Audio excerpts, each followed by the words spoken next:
What is up, everyone? Nick Shaw here with RP Strength, filling in for Dr. Mike Israetel, talking about Fit for Success, the habits of success. We are on number 5, and that is purpose and meaning.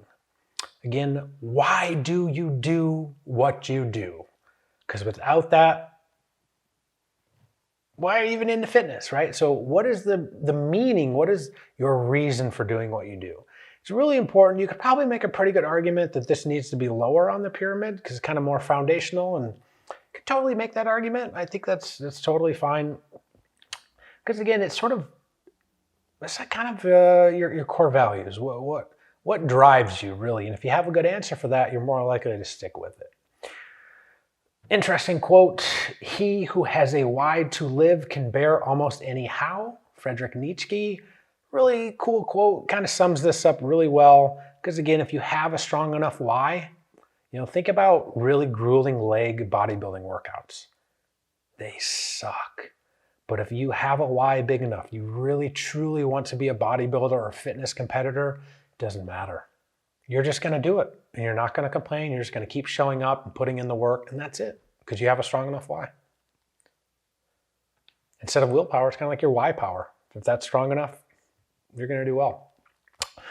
We did not talk about this actually in the positive mindset. We'll mention it now. So Martin Seligman, the godfather of positive psychology, has an acronym PERMA: positive emotion, engagement, relationships, meaning, and achievement. So the M in that stands for meaning.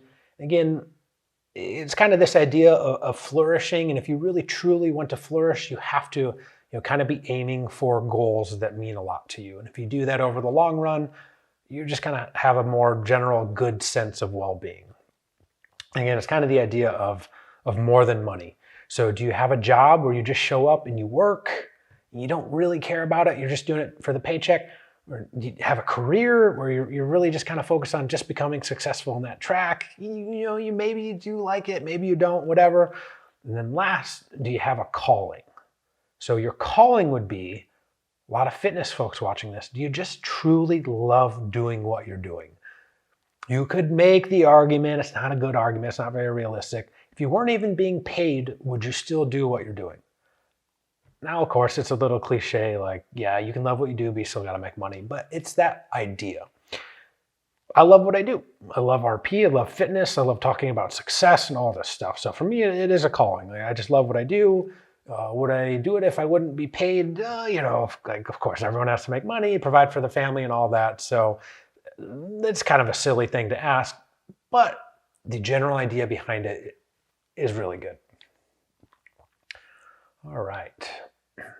So some notable examples. I kind of became obsessed with Special Forces and Navy SEALs. I just think everything that they do is so badass that it really just draws a lot of people to it. And, I've befriended a bunch of SEALs and read as many books as I could on SEALs. The really cool thing that stands out to me is they are so passionate for what they're doing. They sort of love their fellow SEALs that are with them. It's a real strong brotherhood, and they obviously love America and everything it stands for. So they have this underlying incredible sense of why, their purpose, their meaning. And that is why they are able to do the just ridiculous things that they do. Because that why is so fundamentally strong, they can get through BUD/S training. They can, go through all this grueling training, the hardest training in the world. They can get through it. They don't complain. They just love what they do. It's just really cool. Also, if you want to talk sporting examples, you could use, MJ, Kobe Bryant. Like, just imagine how driven those guys are. They literally want to be the best. They are obsessed with it. And that's why you hear they're like the hardest workers in the world, but they're also very genetically blessed. And when you take people with the raw innate talent and you combine that work ethic and that internal drive, their ceiling is the limit, basically. That's why they're some of the best in the entire world. All right, so can you have too much purpose? Can you be sort of too driven by something that you can fall off track?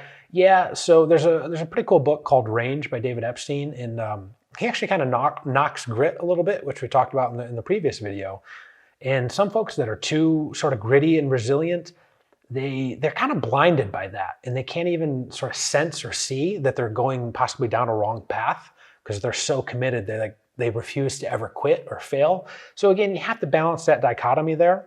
And if you're pushing so hard, so maybe a good bodybuilding example would be, let's say you've been training for years and you want to be a natural pro, or you want to be a really high level fitness competitor. Well, at some point you might just have to realistically say, do you actually have the genetics? You might be the hardest worker in the entire world, but if you don't have some innate talent, do you ever stand a realistic chance to make it to that level? And again, you can do it for years. And if you kind of realize later on, I'm definitely not saying, don't make that decision so early on that you quit after a few months of training, because then you probably don't even get anywhere close to your true potential. But if you're really kind of pushing your max limits, and you just know that there's going to be people that are just going to crush you no matter what, because you're maybe just a little bit of a non-responder or whatever, even with the best supplements and training and diet programs, you still don't have great results. It might be time to maybe pursue something different. So that's the dichotomy there of pushing too hard and being too gritty, too resilient. So friends with the University of Michigan baseball coach. He won 2019 Coach of the Year awards. They didn't have a 2020 season, obviously, because of COVID. Here's a cool quote that I'm going to end with. He said, "There is no amount of money I would trade for the experience and relationships made in college, and I want all players I get the opportunity to coach to have the same experience. That's the why for my chosen coaching profession." That's pretty powerful stuff. He truly loves what he does. He loves coaching, recruiting kids to play at the college level. He loves the University of Michigan. He's not going anywhere. So again, understanding your why, your core values, your purpose is really important and helps drive the direction that you're going to go in life. If you're working towards things that you really like in the long term, you're probably going to be happier and better off. So until next time, thanks for tuning in.